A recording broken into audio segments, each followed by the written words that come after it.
Hello guys and welcome back to our channel Barca Admirers for your daily coverage of all the latest news updates and transfers roundup related to FC Barcelona. In this video, we take a look at the news of some of the last minute preparations ahead of the El Clasico as injury scares do remain within the squad.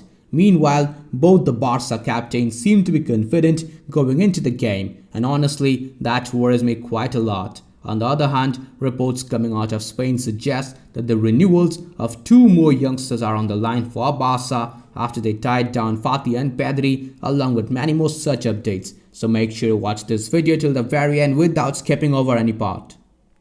First up today, we have an interesting report published by Spanish news publication Mundo Deportivo. It states that against Kiev, Ronald Koeman's team broke their record for distance run in the Champions League this season with 117.7 kilometers, 8 kilometers more than against Bayern Munich.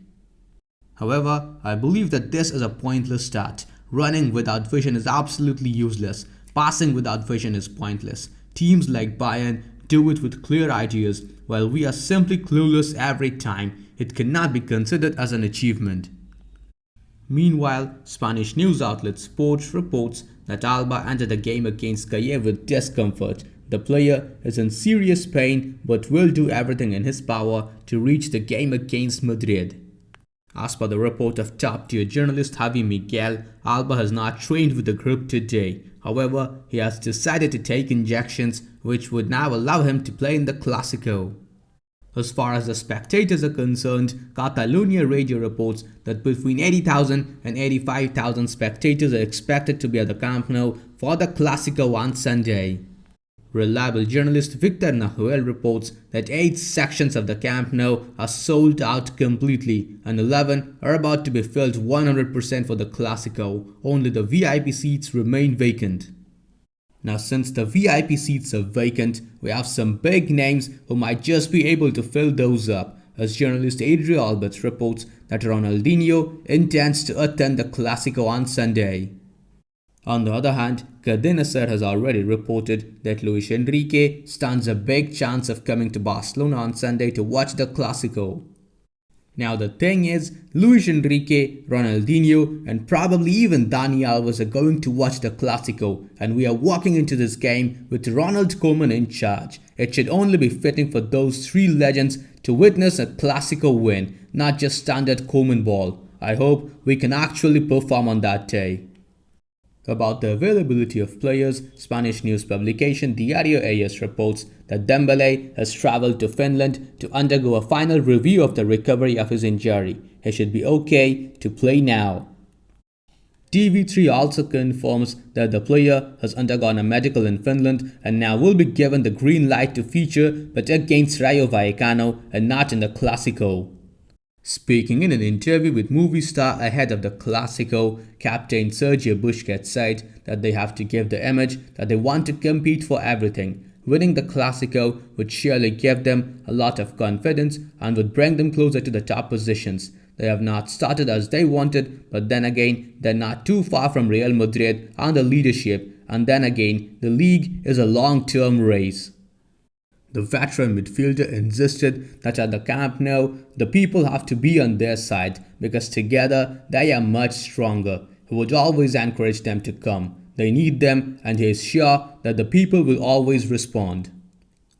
However, Gerard Pique seemed to appear a bit dangerously optimistic. He said that in the Clasico, Barca are going to have a good time because in this game, the result is more than just 3 points. Defeating the eternal rival would give them a lot of encouragement, strength and confidence, which would help them later on in the season. The defender urged that in a Clasico it does not matter how you enter the game because there are simply no favorites. The Clasico is totally separated from the rest of the dynamics. Now Barca may have gone through some moments of crisis, but they are recovering. Both Barca and Madrid are arriving with quite similar dynamics. Now he wants to send a message that they can beat Real Madrid and that they can also compete for La Liga. They are in good dynamics and they are well prepared to compete. Now with the Clasico just around the corner, I don't really want to sound gloomy or depressive, but I will be honest with you. with this squad and looking at our current form, I don't expect much in this game. We barely managed to keep a clean sheet against Dinamo Kyiv, who were poor in all departments, and I cannot realistically expect a defense playing with Pique and Longley or Umtiti to keep the ball out of the net against a goal-happy Real Madrid. Pique sounded way too cocky and overconfident in the interview, as he has been before every single big game for the last 4 years before being utterly humiliated. On the other hand, Busquets tried to be cautiously optimistic, but after the game, if we lose, which we stand a pretty huge chance at, he will probably say the same old words, that we need to improve and that we're in a bad shape. As for Pique, we all know him. He will either come up with some convincing and brilliant comments and behave as if he will make immediate amends to his playing style, but then again, he never does that. I've been saying this since 2018. Players like Pique and Sergio Roberto are dead meat inside the squad. One goal against Kyiv does not mean that Pique is back, and even if he manages to pull off a good performance in this Clasico somehow, he still needs to leave. Legendary centre-back Carlos Puyol, however, has put some respect on Pique's name by saying that he was unmatched in his prime. He said that Pique is one of the best centre-backs in history. The truth is that the connection between him and Gerard came very fast. First, they connected off the pitch and then on it, and then it was very easy to play alongside him. With the Clasico coming up, Puyol said that if he ever has to pick his favorite Clasico, he would stay with the 6-2 at the Bernabeu because of the match, the result, and also because of the meaning that it was to be practically champions of the league. And then again, he also scored in that Clasico. Puyol continued saying that scoring goals for him was extraordinary as he did not score many. And then again, being able to score in the Clasico is always special. He scored at a difficult time because Madrid had taken the lead and gained an advantage, and with the scoreline being at 1-2, it always gives peace of mind. Commenting on Barcelona's golden era under Pep Guardiola, Puyol said that those are very good memories. He could say that they were the best years of his career because of what they won and how they won those trophies. They also enjoyed themselves on the pitch, and the group that they had, that was superb. Those were spectacular years.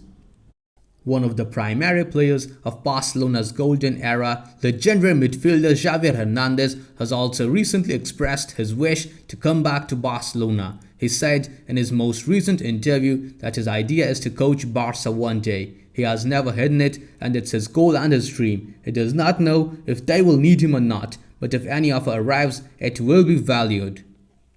Xavi also said that Pablo Gavi is a very talented boy. What surprises him the most is that at 17, he is competing like he's 30. He is a footballer of the future and of the present. He is showing that at 17 years old, he can compete with the best, and it is very impressive. Now, if this interview by Xavi is not a come and get me immediately message to Joan Laporta, I don't know what is. He is literally just one phone call away to becoming a Barca manager. But then again, I am not so sure how viable Xavi will be. He has got managing experience in Qatar alright, but to say the least, things are different over here in Europe. I would still like it if he agrees to take on the managerial job at Barca B before heading on to the first team. Moving on to the next news update, top-tier journalist Santiago Vai reports that after the renewals of Pedri and Ansu Fati, Barcelona are working on the next ones, such as Ousmane Dembele, which the club intends to close in the coming few weeks, and the offer is a pay cut since the Frenchman has a salary of more than 20 million euros a year. The Barca board also wants all players with inflated salaries to accept pay cuts. This is the case of the French winger, his compatriot Samuel Umtiti, and the Brazilian Phillipe Coutinho. Speaking about those two names right at the last, Cadena Ser reports that Barca will try to lower the wages of both Coutinho and Umtiti in the coming weeks. Moving on to the next news update, we have the comments of newly signed Barcelona player Emre Demir, who is currently at Kayserispor. He said that he tries to watch almost every game of Barcelona and he looks forward to training and playing games with the young players such as Ansu Fati, Yusuf Demir and Gavi. Just like plenty of other youngsters out there, Demir also turned out to be a Messi fan. He said that Messi has always been an idol for him. He would have loved to be on the same team as Leo, but now he's not here. The best player in the world for him will always be Leo. Ever since he was little, he have always wanted to be like Messi. Going to the next one, we have a piece of statistic as compiled and published officially by La Liga. It states that Marc-Andre ter Stegen is the 5th goalkeeper with the most games in the history of the Blaugrana in La Liga. The first position is held by Victor Valdez with 387 games. The second position is held by Andoni Zubizarreta with 301 games. The third position goes to Branches with 288 games. The fourth position is held by Sadurni with 247 games. And at number 5 is Marc-Andre ter Stegen with 188 games right now. That's all the news we could collect for you today. If you enjoyed this video, then please subscribe to our channel, press the bell icon, select all and enable all the YouTube app notifications. We have always been overly impressed by your response to our videos. So in this episode, we have decided to set a target of 550 likes. Please Qlers, help us reach our target on this episode as well. Now that's all we have for today's episode. I'll see you guys tomorrow in the next video. Until then, stay safe. Visca el Barça, Visca el Catalunya.